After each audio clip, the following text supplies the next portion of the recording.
내일 만기를 맞는 우리은행의 독일 국채금리 연계 파생결합펀드 DLF의 원금이 사실상 모두 날아가게 됐습니다. 피해를 입은 DLF 투자자들은 소송에 나섰고 금융감독원은 이르면 다음 달 손실을 입은 투자자들의 분쟁 조정에 나설 예정입니다. 어제 추가로 확진 판정을 받은 강화군 농장 인근의 또 다른 농장에서 아프리카 돼지열병 의심 신고가 추가로 접수됐습니다. 이번 주 들어 추가 의심 신고가 잇따라 들어오는 등 확산 우려가 커지면서 정부는 방역 조치를 더욱 강화하고 대대적인 소독에 나섰습니다. 내일부터 은행과 보험, 신용카드, 증권 등 전 금융권 계좌를 한 번에 조회하고 정리도 할 수 있는 내 계좌 한눈에 서비스가 시작됩니다. 잔액이 50만 원 이하이면서 1년 이상 거래가 없는 계좌는 지점을 방문하지 않고 온라인으로 바로 해지 이전할 수 있게 됩니다. 서울 성동구 왕십리와 노원구 상계를 잇는 동북선 도시철도가 2024년 개통을 목표로 오는 28일 기공식을 갖고 본격 착공에 들어갑니다. 동북선 도시철도가 개통되면 서울 동북부 지역 주민들의 교통 편의가 크게 해소될 것으로 기대됩니다. 이상 오늘의 헤드라인이었습니다.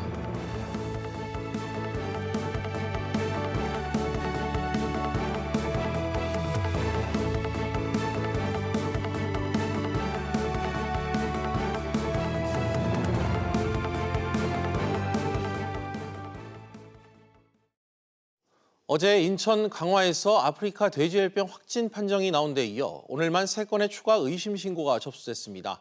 돼지열병이 경기 북부 지역을 넘어 인천까지 본격 확산하는 것 아니냐는 우려도 커지고 있습니다. 취재기자 연결해 현재 상황 들어보겠습니다. 엄하은 기자. 네, 엄하은입니다. 네, 추가 의심 신고가 접수된 지역은 어디입니까? 네, 농림축산식품부는 오늘 오후 인천시 강화군 양도면과 경기 연천군 미산면의 돼지 농장에서 모두 2건의 신고가 접수됐다고 밝혔습니다. 오늘만 3번째 추가 의심 신고인데요. 돼지 1000여 마리를 사육 중인 강화군 농장에선 새끼돼지 3, 4마리가 폐사했습니다. 연천군에 있는 돼지 농장 역시 이상 증상이 발견됐는데요. 해당 농장 2곳은 발병 농장과 각각 12.4km, 10.3km씩 떨어져 있습니다. 앞서 오늘 오전 강화군 부른면의 돼지 농장에서도 의심 신고 1건이 추가로 접수된 바 있는데요. 돼지 830마리를 사육 중인 해당 농장에선 어미돼지 2마리가 폐사하고 1마리가 유산하는 등 돼지열병 의심 증상이 나타났습니다.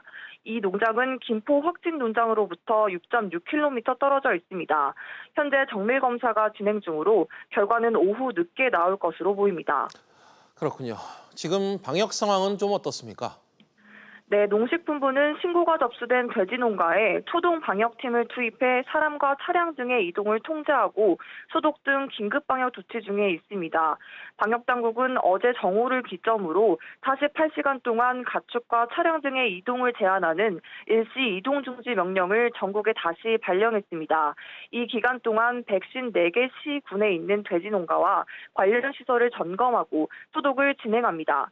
중점관리 지역도 경기 북부 6개 지역 중심에서 경기도와 인천시, 강원도 전체로 확대된 상태입니다. SBS CNBC 엄하은입니다. 오늘 금융시장에서는 코스피가 14거래일 만에 하락했습니다. 미국에서 불거진 이 도널드 트럼프 대통령에 대한 탄핵 이슈가 우리 증시에 악재로 작용했다고 합니다. 취재기자 연결합니다. 정인아 기자. 네, 정인아입니다. 네, 코스피가 2주 넘게 오름세였는데 오늘은 하락 마감했군요. 네, 14거래일 만에 하락이었는데요. 만약 오늘까지 지수가 올랐다면 코스피는 14거래일 연속 상승이라는 새로운 기록을 세우는 것이었습니다. 오늘 코스피는 전 거래일보다 27.65포인트, 1.32% 내린 2073.39로 마감했습니다.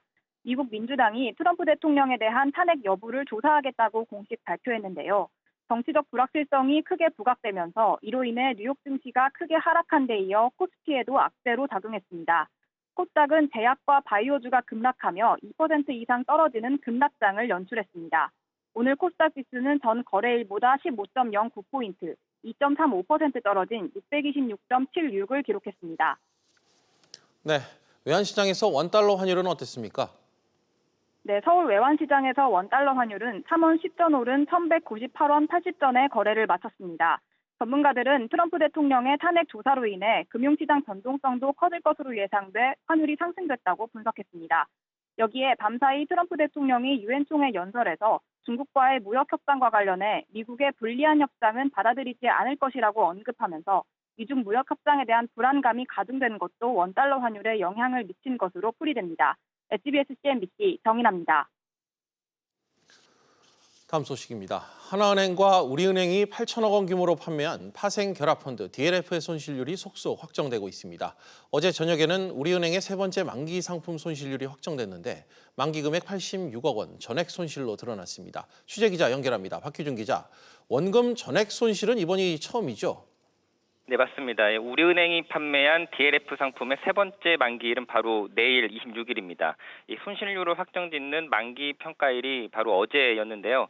이 상품의 기초 자산인 독일 국채 10년물 금리가 마이너스 0.619%로 마감해서 이 상품 구조상 만기 금액 86억 원 전액 손실로 확정이 됐습니다. 다만 이 상품은 금리 하락폭에 무관하게 보장해주는 쿠폰 금리가 1.4%여서 이를 감안하면 정확한 손실률은 98.6%가 됩니다. 1억 원을 투자했다고 가정하면 140만 원가량만 손에 쥐게 되는 겁니다. 이번이 세 번째 만기 상품인 건데 점점 손실폭이 커지는 모양새군요. 네, 맞습니다. 기초 자산인 독일 국채 10년물 금리 수준과 상품 구조에 따라서 손실폭이 달라지는데요. 이번 상품이 전액 손실인 건 독일 금리가 더 떨어진 탓도 있지만 상품 구조가 더 위험하기 때문도 있습니다. 이번 상품은 하나은행과 우리은행이 판매한 전체 DLF 상품 중에서 만기가 4개월로 가장 짧습니다.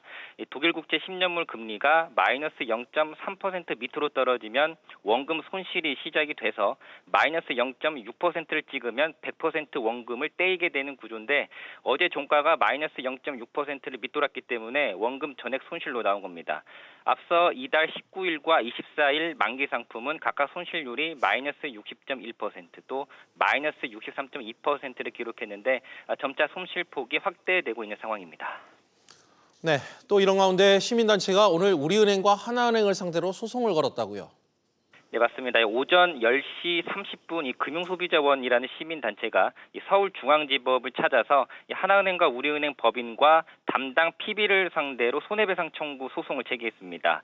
하나은행과 우리은행 DLF 투자 총 4건에 해당하는 투자액 20억 원을 원금은 물론이고 가입일부터 최근까지 이자까지 더해서 지급하라는 내용입니다. SBS CNBC 박규준입니다. 소액으로 투자해놓고 너무 오랜 시간이 흘러 스스로도 잊고 있던 주식. 내일부터는 이런 주식 계좌도 한 번에 쉽게 찾아 이용할 수 있습니다. 어떤 내용인지 최나리 기자가 전해드립니다. 이제 은행과 보험, 신용카드는 물론 증권까지 전 금융권 계좌를 한 번에 조회할 수 있습니다. 22개 증권사가 기존에 운영되던 계좌 통합 관리 서비스 내 계좌 한눈에에 가세한 덕분입니다. 내 계좌 한눈에 서비스를 이용하면 본인 명의의 계좌 정보를 한 번에 일괄 조회하고 소액이나 비활동성 계좌를 정리할 수 있습니다. 50만 원 이하이고 1년 이상 미거래는 지점을 방문하지 않고 온라인으로 바로 해지와 이전도 가능합니다. 앞서 금감원은 2016년 12월 은행부터 단계적으로 서비스 적용 업권을 확대해 왔습니다. 저축은행과 상호금융, 보험, 신용카드사에 이어 이번에 마지막으로 증권사까지 적용됐습니다. 6월 말 기준 22개 증권사의 소액 비활동성 계좌는 약 4천만 개, 잔액은 2천억 원에 달합니다. 지난 3년여간 709만 명이 922만 개 소액 계좌를 해지하고 945억 원을 찾아간 것으로 나타났습니다. 은행과 저축은행, 상호금융 등의 제2금융권의 소액 비활동성 계좌까지 합할 경우 찾을 수 있는 잔액은 모두 2조 2천억 원으로 추산됩니다. SBS CNBC 최나리입니다. 서울시가 왕십리역과 상계역을 잇는 동북선 도시철도의 착공 계획을 승인했습니다. 오는 2024년 개통되면 노원구와 성북구 등 서울 동북부 지역의 교통이 한층 더 편리해질 것으로 기대됩니다. 김정현 기자가 보도합니다. 동북선 도시철도는 왕십리역을 출발해 제기동과 고려대역을 지나 미아 사거리까지 직선으로 이어지다가 이후 노원구 방향으로 꺾어 월계역과 하계역을 거친 뒤 상계역에 도착하는 지하철로 총 16개 정거장이 건설됩니다. 구간 내 7개 역은 환승역으로 서울 동서남북 어디로든 연결되는 것이 특징입니다. 오는 2024년 개통되면 현재 40분 가까이 걸리는 왕십리역과 상계역 간 이동 시간이 26분으로 단축됩니다. 버스로 50분 넘게 걸리던 미아사거리역에서 설릉역까지도 30분대로 줄어듭니다. 서울시는 동북선 도시철도가 완공되면 이동 시간 단축뿐만 아니라 혼잡한 4호선과 국철 구간 이용객을 분산시킬 수 있을 것으로 기대했습니다. 동북선 도시철도가 개통되면 서울 동북부의 교통난이 해소되는 것은 물론 노원구 중계동 일대의 교통 여건이 크게 좋아질 걸로 기대하고 있습니다. 동북선 도시철도는 우이신설선 도시철도와 같이 열차 내 기관사가 없고 역사 내 역무원도 없는 무인 시스템으로 운영됩니다. 출퇴근 시간에는 최대 3분 간격으로 운행되며 2칸짜리 열차로 구성됩니다. 총 사업비는 1조 4,300여억 원이 투입됩니다. SBS CNBC 김정현입니다. 아시아개발은행 ADB가 우리나라의 올해와 내년 경제 성장률 전망치를 하향 조정했습니다. 기획재정부에 따르면 ADB는 올해 우리 경제 성장률 전망치를 지난 7월 제시한 2.4%에서 2.1%로 내년 전망치는 2.5%에서 2.4%로 각각 낮춰 잡았습니다. 기재부는 우리나라의 상반기 실적과 미중 무역 분쟁 심화, 주요 선진국 성장세 둔화에 따른 교역 감소 등 대외 여건 악화가 고려됐다고 설명했습니다. 현대건설이 서울 용산구 한남 3구역 재개발 사업에 DH 브랜드로 단독 입찰하겠다고 밝혔습니다. 공사비만 2조 원 규모인 한남 3구역 사업은 최근 조합 측이 건설사 공동도급을 반대하면서 단독 입찰만 허용하기로 방침이 바뀌었습니다. 이로써 앞서 단독 입찰 의지를 표명한 대림산업과 GS건설, 건설사 3곳이 경쟁하게 됐습니다.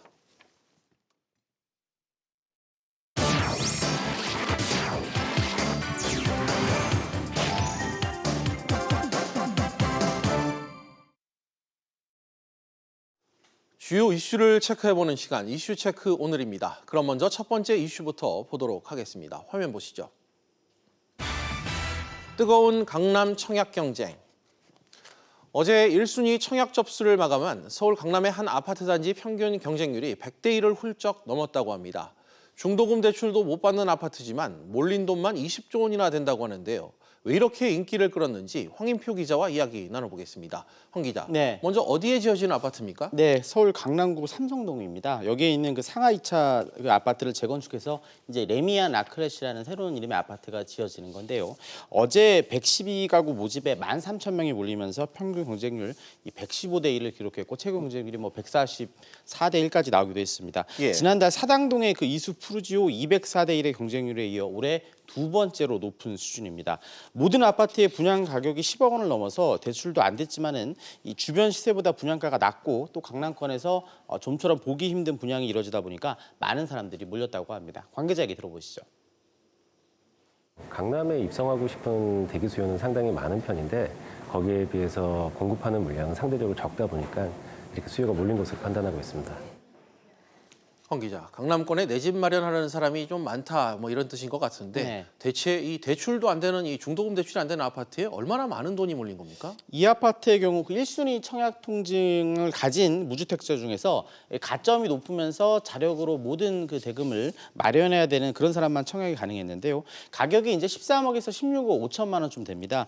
평균을 15억이라고 가정하고 어제 청약에 몰린 13,000명의 인파를 곱할 경우 무려 19조 3천억 원, 약 20조 원이나 되는 돈이 몰린 겁니다.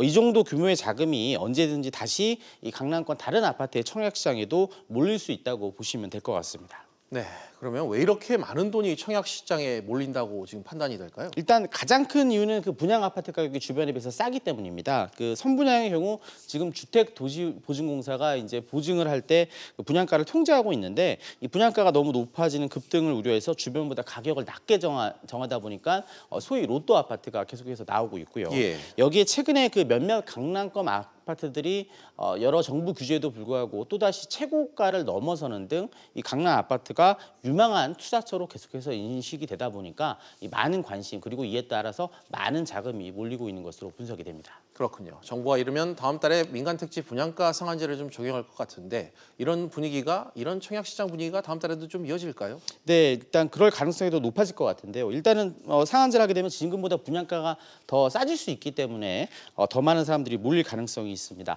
다만 재건축 아파트의 수익성이 떨어지다 보니까 기존 재건축 아파트 단지들이 상한제 적용 취소 등을 기다리거나 바라면서 분양 시기를 늦출 가능성이 있습니다. 이 때문에 가격은 싸질 텐데 실제로 아파트 청약에 나설 기회는 줄어드는 그런 현상이 나타날 수도 있습니다. 네, 황 기자 잘 들었습니다. 그럼 다음 이슈로 넘어가겠습니다. 두 번째 이슈입니다. LG 알뜰폰 상생 곱지 않은 시선. LG U+가 중소 알뜰폰 사업자들을 지원하기 위한 상생 방안을 발표했습니다. 그런데 이를 두고 요즘 뒷말이 계속해서 나오고 있다고 합니다. 어떤 이야기인지 산업부 정인영 기자 통해 들어보도록 하겠습니다. 정 기자, 일단 LG U+가 어떤 상생안을 내놓은 겁니까? 네, LG U+는 자사 이동통신망을 임대해 서비스를 제공하고 있는 중소 알뜰폰 사업자들을 위한 종합 지원 방안을 내놨습니다. 먼저 영업활동 측면에서 사업자들과 협의해서 5G 요금제를 준비한다는 방침입니다. 인프라 지원에도 나섭니다. 인터넷을 통해 고객이 직접 신규 가입 등을 신청할 수 있는 서비스를 내년 2월부터 지원합니다. 보통 알뜰폰 사업자들이 오프라인 매장을 운영하지 않는다는 점을 고려한 겁니다. 이 밖에도 사업자들이 어려움을 겪는 홍보와 마케팅 등을 도울 예정입니다. 이를 통해 침체된 알뜰폰 시장의 활성화를 이끈다는 계획입니다. 네, 일단 방안은 나왔고 이 지원책을 두고 여러 뒷말이 좀 나오고 있다고요? 네, 먼저 사업자들이 가장 필요로 하는 핵심이 빠졌다는 건데요. 그러니까 정작 도매대가 인하가 없는 대책이어서 실효성이 없다는 말이 나옵니다. 이 도매대가란 알뜰폰 사업자들이 망 대여 대가로 이통사에 지불하는 돈을 말합니다. 이에 대해 LGU+는 도매대가를 인하하면 이 대형 사업자까지 효과를 보게 된다며 오히려 이번 지원책이 중소사업자의 간접적인 도매대가 인하 효과가 있다고 설명했습니다. 네, 그런데 정 기자, 시기적으로 왜 지금 상생안을 발표했는지 좀 의구심이 들고 있는데요. 네, LGU+는 케이블 TV 업체 CJ엘로 인수에 대한 공정위의 최종 심사를 기다리고 있는데요. 이 CJ엘로는 케이블 TV와 함께 알뜰폰 사업도 같이 하고 있습니다. 따라서 LGU+의 상생안 발표에 대해 이 인수 과정에서 알뜰폰 사업의 분리 매각 등 인가 조건이나 시정 조치 부과를 피하기 위한 것 아니냐라는 시각도 있습니다. 이 통사들 사이에서는 이 LGU+가 CJ헬로까지 인수하면 기존 생태계가 파괴될 것이란 우려도 하고 있습니다. 네, 이런 가운데 이 알뜰폰 시장에 금융사까지 좀 진출을 할 예정이라고요? 네, 이 KB국민은행은 LGU+의 통신망을 이용한 알뜰폰 서비스를 다음 달 시행할 예정입니다.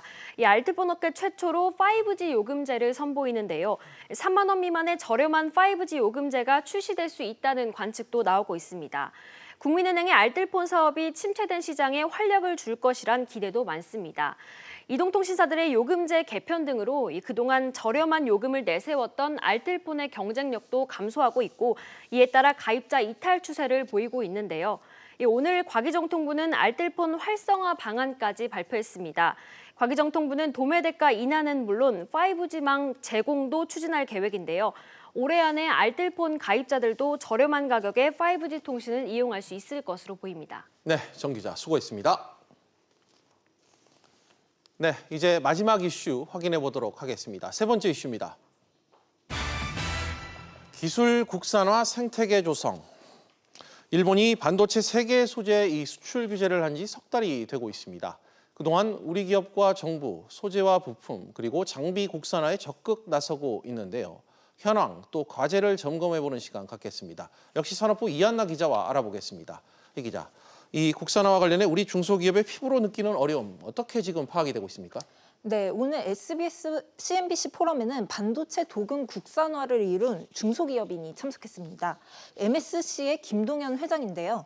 김 회장은 첨단 분야에서 국산화에 대해 연구개발 이전 단계부터 어려움을 호소했습니다. 이야기 들어보시죠. 신규성이에요. 자기네 기술을 자기네가 못 믿겠으니 그 기간 동안에요. 한국의 신규 업체 약품을 쓸 수가 없어요. 그러니까 중소기업의 기술 자체를 처음부터 못 믿겠다는 대기업의 선입견을 지적한 겁니다. 네, 최근 실시한 이 설문조사에서도 비슷한 지적들이 나왔다고요? 네, 중소기업중앙회는 지난달 소재부품 장비 분야 중소기업 1,002개사를 대상으로 기술개발 과정에 대해 몇 가지 조사를 했는데요. 이 중 눈에 띄는 부분은 제품 판로 확대 관련 주요 애로사항입니다. 중소기업이 판로 확대 시 가장 어려운 점으로 꼽은 것은 제품 검증을 위한 신뢰성 확보였습니다.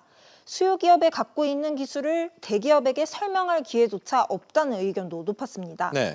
결국 정부가 나서 기술 개발은 물론 연구 시작 단계부터 대중소기업 간 생태계를 만들어야 국산화가 결실을 맺을 수 있을 것으로 보입니다. 그렇군요. 또 정부 지원 필요성에 대한 그 업계의 언급도 나왔다고요? 네, 박재근 한국 반도체 디스플레이 기술 학회장은 중국의 반도체 굴기에 대해서 언급했는데요. 중국이 D램 등 칩 분야뿐만 아니라 소재 부품도 자국 중소기업을 육성하고 있는 점을 주목했습니다. 중국은 현재 15%에 불과한 반도체 소재 부품 장비의 자금률을 오는 2025년까지 70%로 끌어올리겠다는 목표로 반도체 산업에 약 170조 원을 투자하기로 계획했다는 겁니다. 또 중국은 우리나라와 달리 처음부터 중소기업 제품을 대기업에서 의무적으로 사용하도록 생태계를 조성하고 있다는데요. 따라서 우리 대기업과 중소기업은 앞으로 중국과 힘겨운 경쟁을 할 수밖에 없다고 평가했습니다. 네, 결국 이런 일련의 노력은 일본의 수출 규제가 촉발하기도 했는데 이런 소재 장비 국산화 얼마나 좀 걸릴까요? 네, 전문가들은 우선 일본의 수출 규제가 쉽게 확대되거나 장기화되지는 않을 것으로 보고 있습니다. 글로벌 밸류체인 안에 속해 있는 일본 기업의 피해도 커질 수 있기 때문인데요. 박재근 회장 이야기 들어보시죠. 우리 일본의 수출 규제는 정치적인 논리로 생각하면 그것은 맞을지 모르겠으나 경제적인 논리로 생각하면 아주 잘못된 일본의 정부의 착오다. 결국은 우리 한국에서 사주지 않으면 일본의 반도체 소재 부품 장비 회사들도 굉장히 힘들어진다는 겁니다.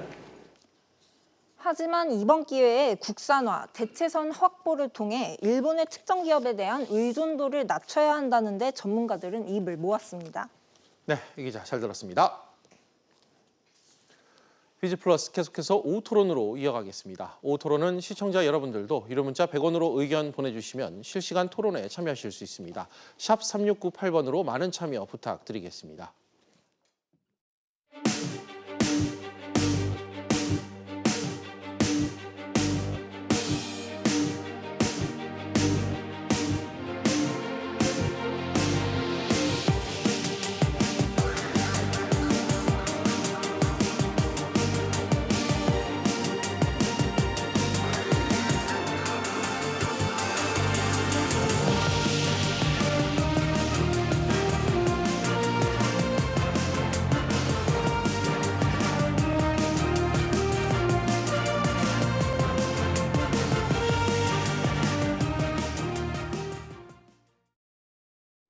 정부가 국무회의에서 ILO 핵심 협약 비준 절차를 의결했습니다. 이제 국회에서 어떻게 처리할지가 관건으로 남아있는데 여전히 경영계와 노동계, 이에 못지않게 여야 입장도 첨예하게 맞서고 있습니다. 전망은 여전히 불투명한 상황입니다. 오늘 이 문제와 관련해 두 분의 전문가 모시고 토론해보는 시간 갖겠습니다. 국유연 라이더 유니온 기획팀장 그리고 노동일 경희대 법학전문대학원 교수 나오셨습니다. 두 분 어서 오십시오. 안녕하세요. 네, 안녕하세요. 네, 안녕하세요. 앞서 잠깐 전해드렸는데 사실 이 ILO 핵심 협약 비준 문제 워낙 각각의 입장이 첨예하게 대립하고 있는 사안이라 그래서 정부도 사회적 합의를 거쳐 문제를 해결하고자 했었지만 합의가 역시 쉽지 않았습니다.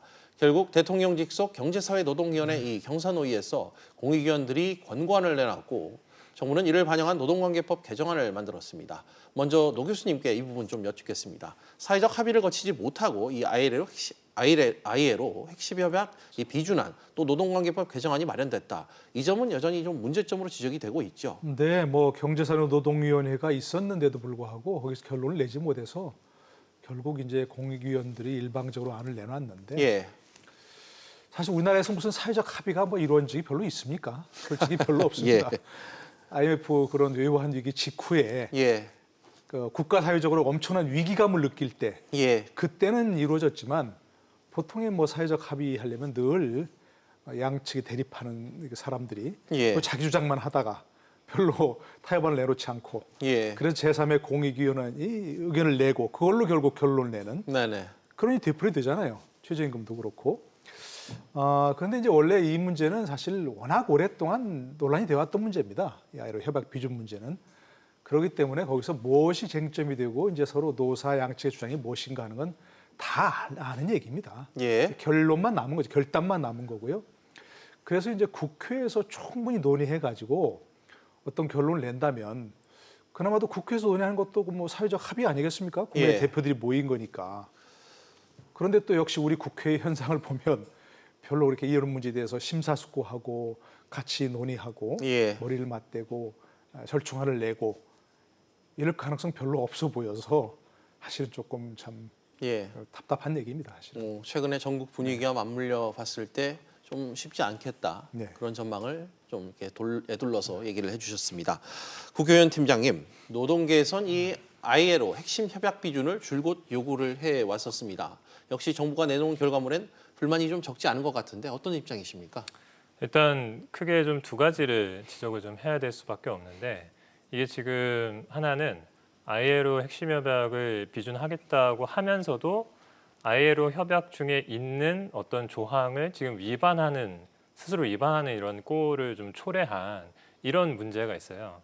뭐냐면 지금 ILO 핵심 협약 비준하겠다고 하면서 관련법 개정안을 지금 들고 나온 것이 네. 노동자들의 단체 행동권을 제한한다. 이를테면 뭐 주요 생산 시설을 점거하는 것을 못하게 한다든지 네. 단체 협약 유효 기간을 현재 2년에서 3년으로 늘린다든지 예. 이런 조건을 지금 달아서 하겠다라고 하는 것은 ILO 협약 중에 ILO 협약 비준을 이유로 해서 예. 현재 있는 노동권을 후퇴시켜서는 안 된다라는 이런 취지의 내용이 있는데 예. 한쪽에서는 이 협약을 비준한다고 하면서도 협약에 있는 내용 중에 또 하나를 위반하는 이런 이상한 어떤 모양새가 만들어졌다. 이것에 대해서는 당연히 상식적으로 좀 납득하기가 어렵다라는 부분이 있고요. 예. 또한 이제 관련법 개정안으로 내놓은 여러 가지 내용들이 있는데 사실 이것이 뭐 반쪽짜리 정도 수준으로 볼 수밖에 없다. 자세한 내용 이후에 말씀을 드리겠지만 좀 국제적인 상식에 비교했을 때도 별로 그 상식에 못 미치는 정도 수준에서 너무 이렇게 의지가 없는 이런 내용이 좀 들어와 있는 것이 아니냐 이렇게 좀 평가를 하고 있습니다. 네. 어찌됐건 이번 국무회의에서 ILO 핵심 협약 비준안이 의결이 됐고 이제 공이 지금 국회로 넘어간 그런 상황입니다. 노 교수님, 네. 어떤 내용들을 좀 담고 있는지 물론 지금 논의가 되고 있지는 않지만 좀 간단히 다시 한번 짚어주실까요? ILO 협약 8개 가운데 우리나라가 이제 4개를 비준했었고요. 4개를 비준하지 않았는데 그중 비준하지 않은 3개를 이번에 비준하겠다는 국무에서 의결을 그렇게 했고 이제 국회로 공이 넘어간 예. 거죠. 협약을 비준하려면 국회에서 의결을 해야 되는 거니까요. 동의를 해야 되는 거니까. ILO 협약 29호가 첫 번째 문제입니다. 강제 노동을 금지하는 협약이거든요. 예. 그다음 87호 이것은 결사의 자유와 단결권을 보호하는 협약이고요. 98호는 단결권 및 단체 협약을 보호하는 그런 예. 이제 세 가지 중요한 그런 기본적으로 화면에 나오고 협약을 있습니다. 네. 지금 이걸 이번에 비준하겠다는 겁니다. 문제는 이제 이걸 비준하는 것만으로 끝나는 게 아니고 이걸 비준하게 되면 아까 이제 잠깐 말씀하셨지만 우리나라의 현행 법으로도 그렇고 많은 부분이 이것과 충돌하는 부분이 나올 수 있습니다. 예. 그러니까 결국 협약을 비준한 이후에 우리나라의 노조법이라든지 뭐 공무노조법이라든지 교원노조법이라든지 그런 것들을 다 개정을 해야 결국 우리나라에서 이제 제도 시행이 되는 예. 그런 상황이 되게 됩니다. 근데 현재로서는 아까지만 사실 협약 비준조차도 조금 전망이 불투명하고요. 또 이제 그 정부에서 그동안 이런 관련 법률 개정안을 이제 입법 네. 예고한 게 있습니다. 조만간 또 이제 국무에서 의결을 해서 국회로 넘어갈 텐데 네네. 개정안이 그 경우도 지금 아까 얘기한 대로 노동계 또 사측은 사측대로 노사 양측 모두가 지금 불만을 갖고 있어서 예. 서로 양측이 다 지금 그런 것들이죠. 서로 자신에게 불리하게 다 기울어진 운동장이다 지금 노사 양측이 이렇게 주장을 하고 있어서 그 개정안 전체의 또 성안 과정이라든지 국무회 의결 절차, 국회 또 의결 절차 예. 이런 것들이 이제 쉽지는 않을 걸로 예상이 되고 있습니다. 네, 뭐 덧붙여서 하나 더 여쭙는다면 당장 뭐 여야 입장이 극명하게 갈리고 있는 이런 상황이기 때문에 국회 문턱을 넘기가 쉽지 않아 보인다고 좀 서두에 지적을 해주셨는데 네. 과연 국회 처리 가능성 좀 얼마나 좀 전망하시나요? 근데 어쨌든 또 만약 이번 이제 회기를 넘기면 내년 4월이면 이제 입법기가 끝나지 않습니까? 예. 내년 4월 이제 새롭게 구성되는데 이번을 넘겨버리면 입법기가 끝나면 다 무효화됩니다, 이게. 예. 우리는 회기 계속의 원칙을 채택하고 있어서 임시국 회기를 넘기면 뭐 그다음에 계속해서 논의할 수 있지만 예. 입법기가 끝나버리면 20대 국회 네네네. 이렇게 끝나버리면 그동안 발의가 돼서 처리되지 못한 의안은 다 무효로 돌아갑니다. 다시 시작해야 됩니다. 예. 그러니까 이런 부분에 있어서 사실 이번 정기국회가 거의 유일한 그런 예. 회기의 국회 아니겠습니까? 임시회가 끝나면 누가 그 법안 처리에 관심 가지겠습니까? 바로 이제 총선 앞두고 있는데. 네. 그러니까 이번 정기국회 처리해야 되는데 뭐 아시겠습니다. 정기국회는 일단 국정감사가 20일입니다. 네. 그 이후 끝나면 바로 또 예산안 심사가 있습니다. 연말 정국으로. 국회의원들이 뭘 관심 갖고 있습니까? 법안 처리가 아니라 자기 좀 지역구에 예산 좀 끌어와 가지고 어떻게 해보려는 그런 상황이기 때문에 네. 이것들이 또 사회적으로도 크게 관심을 현재 끌지는 못하고 있습니다. 노동계에서 굉장히 관심 갖고 있지만 예. 사실 이 국무회의에서 이 협약 비준안이 의결됐다는 것조차 별로 크게 다루어지지 않았습니다. 네. 아시겠습니다. 또 지금 조국 정국이 지금 한참 또 끌어오고 있고요. 그렇기 때문에 제가 보기에는 이거 참 비준안조차 통과되기는 참 쉽지 않아 보입니다. 현재로서. 알겠습니다. 이 문제를 그래도 좀 구체적으로 들여다볼 부분은 있을 것 같아서 오늘 주제를 좀 갖고 왔는데 구 팀장님, 지금 우리 사회의 이 노동 구조, 노동 현실이 측면에서 ILO 핵심 협약 비준이 갖는 의미가 뭔지 노동계 입장에서 좀 설명을 부탁드리겠습니다. 일단은 뭐 이번에 핵심 협약 비준에서 들어와 있는 것이 뭐 이 실업자, 네. 해고자들의 노조 가입 범위를 또 확대하고 그리고 뭐 공공 부문에 있어서 또 노조 가입을 확대하는 부분이 있잖아요. 뭐 여러 가지 내용들이 있는데 저는 그 중에 일단 좀 눈에 가장 띄었던 것은 공공 부문에 있어서 이를테면 소방관이라든지 교정직 예. 이런 쪽에 이제 노조 가입이 이제 허용된다 이런 내용들이 있습니다. 사실 우리 대한민국에서 이 소방관들의 어떤 열악한 처우, 노동 환경 이런 것은 상당히 많이 이슈가 되어 왔잖아요. 뭐 최근에도 이 소방관들이 쓰는 헬멧을 세척할 수 있는 기계를 좀 도입해야 되는데 예산이 없어서 그런 걸 하지 못한다. 뭐 이런 얘기도 있고. 네. 또 소방관들의 뭐 인력도 부족하고 너무나 열악한 처우들이 이제 나오고 있는데 사실 그런 문제들이 계속돼 왔던 거는 저는 제가 볼 때 핵심적인 문제는 소방관들이 단체로 모여가지고 목소리를 내지 않았기 때문에 그럴 수 있는 조건이 형성되지 않았기 때문이 아니냐. 예. 그래서 사실 그들에게 노조가 허용된다라고 하는 것은 그들의 근무 조건을 개선하고 사실 공공부문의 노동자들이 좀 더 질 좋은 환경에서 일할 수 있다면 그것이 바로 국민들에게 질 좋은 공공 서비스로 돌아올 수 있는 문제라고 저는 보고 있습니다. 그래서 그 자체로서는 또 의미가 있고요. 그리고 지금 뭐 경제적인 측면에서 봐도 한국이 뭐 FTA 한 16개 지금 이렇게 하고 있다고 하는데 그 중에 9개 정도의 국제적인 노동 기준을 과연 준수하고 있는가? 지금 이제 그 한EU FTA 과정에서 EU에서 2011년부터 왜 ILO 핵심 협약 비준 안 하냐 이렇게 계속 얘기하면서 결국 지금 정부에서 이번에 이제 이거 이제 시동을 걸고 있는 상황이잖아요. 다른 FTA에서도 그런 것들이 있다는 말입니다. 그것은 결국 이 국제적인 무역 환경에서 소비자들이 이게 이 국제적인 노동 기준 이런 것을 과연 지킨 제품이냐 이런 것들을 요구하는 이런 수준이 되었다는 거고요. 그렇다고 하면 사실 ILO 핵심 협약 비준은 단순히 노동계의 어떤 문제뿐만 아니라 뭐 대한민국 경제에 있어서도 무역 관계에 있어서도 사실은 기본적으로 필요한 내용인 것 같다 이렇게 보고 있습니다. 알겠습니다. 경영계 입장도 좀 들어봐야겠죠. 경영계는 무조건 반대 이런 입장인지 좀 궁금합니다. 아니면 찬성은 해야 되는데 보완을 해야 한다는 입장인지. 노 교수님, 경영계 입장을 좀 짚어주신다면요. 제가 경영계 입장을 뭐 대변할 입장은 아닌 것 같은데요.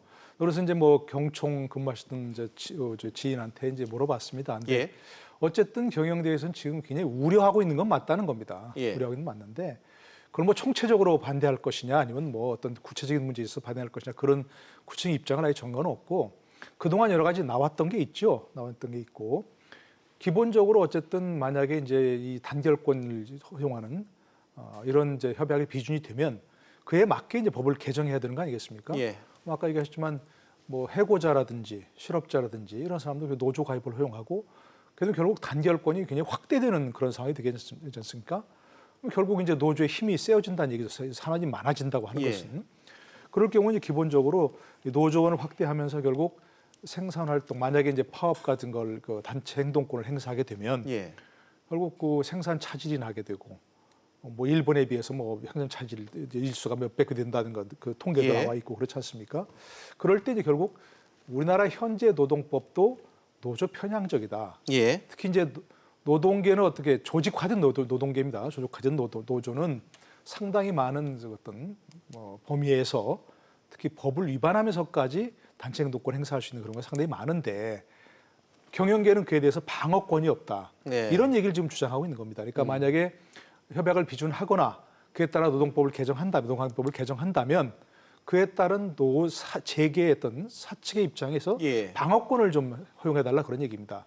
구체로 나오겠습니다만 뭐 대체 근로를 예. 일반적으로 허용하라든지 또 뭐 아까 사업장 내 어떤 점거를 못하게 하듯이 지금 사업장 내 점거는 못하게 돼 있지만 그 앞에 예. 사업장 앞에서든지 이렇게 파업을 하게 되면 결국 사업장이 안 돌아가는 그런 경우가 많으니까 네네. 아예 그런 것 자체를 법으로 금지하는 뭐 그런 것들을 허용해 달라든가 이런 여러 가지 구체적인 대안을 좀 사측도 가질 수 있도록 네. 방어권을 행사할 수 있도록 해달라 그런 얘기를 하고 있는 거죠. 근데 갑자기 좀 궁금한 게 이게 네. 국회 비준을 통과한다면 법에 준하는 효력을 갖기 때문에 네. 경영계에서도 대체 입법이라든지 그런 방어권을 필요로 한다. 뭐 이런 얘기를 하시는 그렇습니다. 이제 노동관계법을 개정하지 않습니까? 네.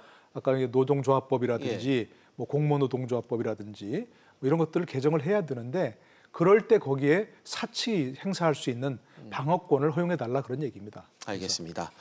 구 팀장님께도 좀 여쭤보겠습니다. 노동계 입장이 최대한 결과물이 좀 맞긴 맞는 겁니까? 어떻습니까? 뭐 항상 이런 문제 이렇게 평가를 해보면 별로 예. 그렇지 않다라고 이야기를 할 수밖에 없는데 네. 왜냐하면 핵심적으로 지금 좀 문제 제기가 되고 있는 어떤 부분에 있어서만 네네. 지금 정부에서 비준안으로 좀 받아들이려고 하는 것이 아니냐. 이를테면 뭐 이 교사 그리고 예. 공무원 이런 문제들에 대해서만 이야기를 하고 있는 것 같은데 사실은 원래 ILO 이 핵심협약 단결권 확대하는 이런 비준안이 논의가 된다면 가장 많이 기대가 됐던 게 바로 저희들과 같은 특수고용직군의 노동자들이었거든요. 예. 특수고용직군 노동자들 실제로 노동자처럼 일하지만 노조법상에서 노조할 권리를 인정받지 못하고 있습니다. 대한민국에 예. 220만 명이 있죠. 그래서 사실은 단결권의 확대의 사실 가장 큰 핵심 대상은 이 특수고용 직군도 노조 만들어서 뭔가 요구할 수 있는 권리를 주는 거죠. 지금 대한민국의 노동계에 있어서의 가장 여러 가지 현안들 중에 사실은 이런 노조를 결성하지 못해서 이런 낮은 임금과 장시간 노동과 뭐 이런 사용자들의 갑질과 이런 것에 허덕이는 노동자들 굉장히 많잖아요. 예. 이런 문제 정부가 알아서 일일이 다 해결 못합니다. 그러면 사실 노동자들이 노조를 만들어서 스스로 자주적으로 해결할 수 있는 이런 권리를 보장해 주는 건 대단히 상식적이고 기본적인 일인데 이런 내용이 현재에 들어가 있지 않다라고 하는 것은 대단히 큰 문제고 좀 안타까운 현실이다라고 보고 있습니다. 알겠습니다. 그렇다면 이 정부에서도 이런 불만을 양측의 그 입장차가 좁혀지지 않는 걸 알고 있는 터라 중립안을 좀 마련하는 걸로 알고 있습니다. 팀장님, 이 정부가 내놓는 중립안에 대해서는 좀 어떻게 평가를 하실런지 이 부분은 좀 어떻게 보시는지요? 저는 사실 이 부분은 뭐 교수님과 좀 입장이 다를 수도 있는데 네. 저는 노사 간의 관계가 결코 평등하다고 생각하지 않고요. 기본적으로 사용자 측의 우위가 있다고 생각합니다. 예. 왜냐하면 사용자 측은 생산 수단을 가지고 있기 때문에 여러 가지 경영과 관련된 중요한 결정을 할 수 있는 권한이 있고요. 예. 그래서 우리 대한민국 헌법도 노동자들에게 노동 3권, 단결권, 단체 교섭권, 단체 행동권을 보장하고 있고 예. 이런 거잖아요. 그리고 지금 현실에서도 지금 이 시간에도 전국에는 수십 개의 사업장에서 노동자들이 자기 생존의 문제를 걸고 파업을 하고 이 사용자들에게 여러 가지를 요구하고 있는 이런 상황이고요. 우리가 흔히 말하는 노조 있다고 하는 뭐 정규직 노동자들도 사실은 그 속내를 보면 고용 불안 시달리고 있어요. 언제 정리해고될지 모르고 언제 이 사업이 접을지 모르고 그러니 지금 상황에서라도 임금 좀 올리고 해야 되는 거 아니냐 이런 요구들을 당연히 하고 있다는 말입니다. 예. 그래서 저는 그런 기본적인 현실에 대한 일단 인정이 좀 필요하다라고 하는 거고요. 또 한 가지는 가장 중요한 건 제가 앞서 이제 특수고용직군 말씀을 드렸잖아요. 예. 지금 현재 ILO 핵심협약 비준에서 정부가 지금 관련법 개정안으로 논의하고 있는 대상은 사실은 노조를 하고 있는 대한민국 노동자 중에 10% 정도에 해당하는 내용만 사실 얘기를 하고 있어요. 대단히 안타까운 상황입니다. 90%는 지금 빠져 있어요. 그래서 솔직히 말하면 지금의 ILO 협약이 더 적극적으로 된다고 해도 뭔가 이게 사회 전체적으로 무슨 뭐 사용자와 노동자의 관계가 달라진다? 그렇게 안 봅니다. 그러니까 저도 그 부분은 굉장히 동의하는 부분 중에 하나가요. 예를 들어서 지금 우리가 이제 아까 얘기한 대로 노조도 그렇고 사측도 그렇고 모두가 자신에게 불리하게 기울어진 노동장이라고 주장을 하고 있거든요. 그 부분은 보면 노조는 아까 얘기한 대로 여러 가지 뭐 제약이 있다, 뭐 단결권 가입에도 그렇고 또 공무원들이라든지 사람들, 교원들도 그렇고 이런 얘기를 하고 있는 것이고 사측은 이미 조직화된 노조, 우리나라 조직률이 뭐 한 10%밖에 안 되는 거 아니겠습니까? 조직화된 노조가 힘이 세다. 그러니까 그 사람들에게 더 많은 뭐 무기를 주면 안 된다. 이런 얘기를 하고 있는데 굉장히 그 공감하고 있는 것 중에 하나가 이번에 노동법을 개정하려면 정말로 ILO 협약을 비준 우리가 하고 하려면 진심으로 한다면 그야말로 노조를 가입하지 못하고 있는 90% 이상의 근로자들 이런 사람들에게 초점을 맞춰서 해야 되는 겁니다, 사실은. 그러니까 자꾸 현재 조직화된 노조에게 무기를 하나 더 주느냐 마느냐 이런 걸 갖고 논의한다면 결국은 노사가 평행선을 달릴 수밖에 없는 얘기고 정말로 노조 그야말로 가입률 많은 단결권을 철저하게 보장한다든가 할 때는 사실은 지금 노조 활동을 하지 못하고 노조를 아예 조직조차 못하는 이런 사람들에게 눈을 돌려서 단결권 확대하든가 해야 되는데 사실은 지금 입법 예고된 그런 어떤 노동관계 법령 개정안들 보면 그런 얘기는 전혀 없습니다, 사실은. 그러니까 이런 것들은 사실 과연 정부가 과연 정말 ILO 협약을 비준하더라도 그 정신을 알고는 있는 건지 조금 의아할 수밖에 없는 거죠. 알겠습니다. 두 분이 공통적으로 ILO 협약 비준과 관련해 그 조직화된 노조가 아닌 대다수 보통 근로자에 좀 초점을 맞출 필요가 있다는 중요한 부분을 지적을 좀 해주신 것 같습니다. 관련해 또 논란이 되고 있는 부분이죠. 이 해고자와 실업자의 노조 가입을 허용한 대목인데 이 부분을 놓고도 좀 이야기를 나눠보겠습니다. 구 팀장님, 이 부분은 이 노동계에서는 어떤 시각으로 좀 보고 있는 겁니까? 일단 그 해고자와 실직자가 노조 가입의 대상이 되냐 안 되냐 뭐 이런 문제는 사실은 정부가 개입할 문제는 아니고 노조가 자주적으로 결정할 권리입니다. 그런 내용이 ILO 협약 내용 중에도 보면 나와 있고요. 노조는 자주성이 있잖아요. 스스로 결정할 수 있는 권리가 부여돼야 된다. 그리고 사실 지금 가장 뭐 사회적으로 논란이 됐던 게 이제 전교조에서 해직교사 분들의 문제인데 뭐 그걸 따지고 보면 사실 전교조의 조합원이 53,000명 정도 된다는데 그 중에 해직된 선생님도 9분이고 사실 그런 규모를 그냥 따지고 봤을 때 과연 이게 무슨 문제지? 이런 생각이 당연히 들 수밖에 없거든요. 그리고 이거는 조금 확대해서 보면 그 이제 대한민국 비정규직 노동자들, 임시직 노동자들이 상당히 많은데 이 임시직 노동자들의 가장 큰 특성이 취업과 실업을 반복한다는 겁니다. 같은 이 업종에서 일한다 하더라도 워낙에 잦은 실업이 자주 해고나 실직이 발생하기 때문에 또 취업을 하더라도 길게 일하지 못하는 경우들이 많고요. 요새 뭐 비정규직 중에 첨단이라고 말하는 플랫폼 노동 같은 경우는 초단위로 사람 쓰거든요. 그런 상황에서 본다면 사실은 지금 현재 그 회사에 다니는 사람만 노조원이다 이러면 비정규직들은 가입됐다가 안 됐다가 계속 이렇게 돼야 되는 거예요. 그래서 이 측면에서 봤을 때는 실직자, 해고자들에 대해서 노조 가입을 허용하는 것은 또한 뭐 사회적으로 의미는 있다. 다만 그것을 뒷받침할 수 있는 관련법 개정은 지금 없는 것이 문제이긴 한데 취지로 봤을 때는 중요하다 이렇게 말씀드릴 수 있습니다. 알겠습니다. 노 교수님, 노 교수님은 이 해고자와 실업자의 노동조합 가입 허용 문제 어떻게 좀 평가하십니까? 뭐 결국은 허용하는 쪽으로 아마 이제 방향이 잡힐 것 같습니다. ILO 협약을 비준하게 되면. 그러나 그럴 때도 이제 우려는 시선이 상당히 많은 거죠. 사실은 아까 예를 들어 결국 조직화된 노조 측에서 보자면 만약에 그것을 뭐 예를 들어서 정리해고라든지를 발생했을 때 그 사람들이 역시 노조의 울타리 안에 또 계속 남아있게 된다. 이렇게 되면 정리해고된 사람들이 그야말로 어떤 행동을 하겠습니까? 그러니까 그건 뭐 불보듯 뻔한 거죠. 사측에 대해서 극렬한 투쟁을 한다든가 이렇게 될 수밖에 없는 것이고요.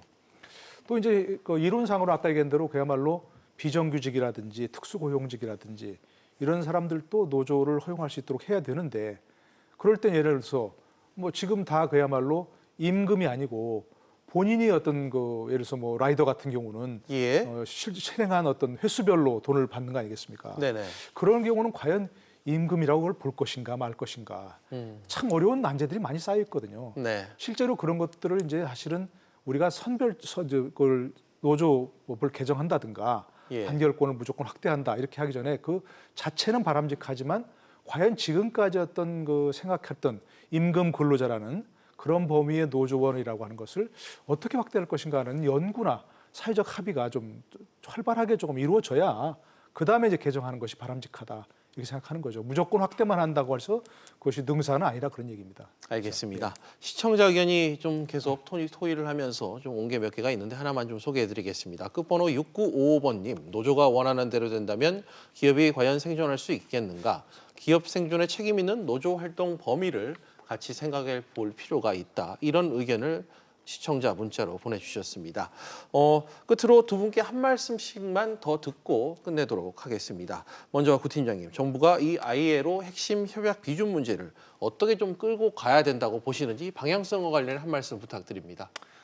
일단은 ILO 핵심 협약 비준에 정말로 뜻이 있다면 이게 지금 문재인 정부의 공약 사항이기도 했고 그리고 어쨌든 경영계의 반발이 있음에도 지금 뭐 여러 가지를 추진하겠다라고 하는 의지를 어쨌든 보인 거잖아요. 저는 그렇다고 하면 그냥 이 공을 국회로 넘길 것이 아니라 지금 국회 상황은 교수님 말씀하신 대로 다 잘 알고 있잖아요. 이게 굉장히 복잡한 상황이라는 걸 잘 알고 있기 때문에 그냥 국회로 넘기면 잘 안 될 거예요. 그렇다고 하면 정말 의지가 있다면 ILO 핵심 협약에서 이야기하고 있는 사항 중에 정부가 지금 할 수 있는 조치를 취하는 것, 먼저 취하는 것이 중요하다. 그래서 저는 아까도 말씀드린 대로 특수고용직군의 노조 가입 허용 문제에 대해서 그러면 당장 법을 만들기 어렵다고 하면 이것을 어떻게 확대할 수 있는지에 대해서 논의를 시작하자는지 아니면 실제로 저희 같은 경우는 노조 만들어가지고 지금 이제 노동부에 설립신고증 내려고 하는데 그렇게 개별적으로 들어오는 이 특수고용직군의 노동자들과 관련해서 노조를 또 어떻게 하면 적극적으로 허용할 수 있는지 이런 문제들에 대해서 조치를 취할 수 있죠. 그리고 뭐 전교조와 관련해서도 법의 노조 했는데 그거 사실 직권으로 취소할 수 있잖아요. 그래서 그런 부분들 충분히 해 나갈 수 있다. 저는 좀 그런 말씀 드리고 싶습니다. 알겠습니다. 노 교수님께서도 정부에 제안하실 부분이 있다면 한 말씀 끝으로 부탁드립니다. 이게 저희도 얼마 전에 나와서 얘기했던 게 결국 EU에서 이렇게 압력을 가해서 핵심 협약 비준하지 않고 있는 게 결국 통상 문제가 될 가능성이 있으니까 정부가 이렇게 서둘러서 의결한 걸로 보이거든요. 그래서 사실은 솔직하게 들어보면 별로 열의는 보이지 않아요. 그걸 열심히 설득하고 해서 경산회의 맡겨놓고 합의가 안 되니까 공익위원회로 한다 이렇게 하면 안 되고 사실은 양 당사들과 정부가 만나서 열심히 설득하고 그 의견을 들어서 자신들의 의견을 내야 되는 거죠. 공익위원회 좀 그런 열의를 좀 보였으면 하는 생각입니다. 알겠습니다. 이 협약 비준안 그 통과 자체에 좀 진정성 있는 접근을 바란다는 지적을 해주셨습니다. 오늘 두 분 말씀 여기까지 듣도록 하겠습니다. 오늘 나와주셔서 고맙습니다.